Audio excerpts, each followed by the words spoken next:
Гадаад мэдээний хөтөлбөрийн дараагийн хэсэгт ойрхон орнодод өрнөж байгаа мөргөлдөөн хүн төрөлхтний түүхэн үе соёлд хэрхэн занл хийлж байгааг онцлон өргөж байна.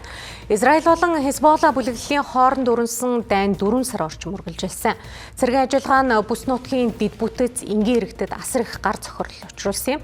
За үүнээс гадна энэхүү мөргөлдөөний уршгаар Ливаны өмнөд хэсэгт байрлах ЮНЕСКОд бүртгэлтэй соёлын үнэт өвүүд ноцтой сүйдсэн талаар тус улсын албаныхан өчигдөр мэдээллээ.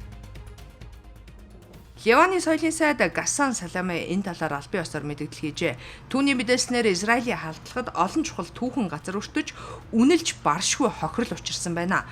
Тухайлбал ЮНЕСКОгийн дэлхийн өвд бүртгэгдсэн Тир хотын эртний туур, Набати хотын дундад 100-ны үеийн түүхт зах сүйдсэн байна. Мөн олон зуун жилийн түүхтэй хил орчмын шашны тосгодыг бүхэлд нь бульдозероор түрж устгажээ. Одоогоор хохирлын нийт хэмжээг тодорхойлох аргагүй байна. Учир нь Израилийн цэргүүд Ливаны нутаг дэвсгэрт 10 км гүн нэвтэрсэн бүсэд хяналтаа тогтоосон хэвээр байгаамаа. Ийм нөхцөлд Ливаны албаныхан эзлэгдсэн бүс рүү нэвтрэх ямар ч боломжгүй байгаа ажээ.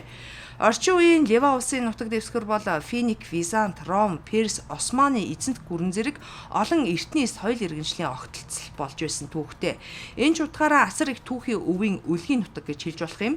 Тухайлбал 5000 орчим жилийн түүхтэй Тир хот нь эрт цагт арал дээрх цайз байжээ. Хожим нь Македоны Александр хааны үед их газартай холбогдсон түүхтэй.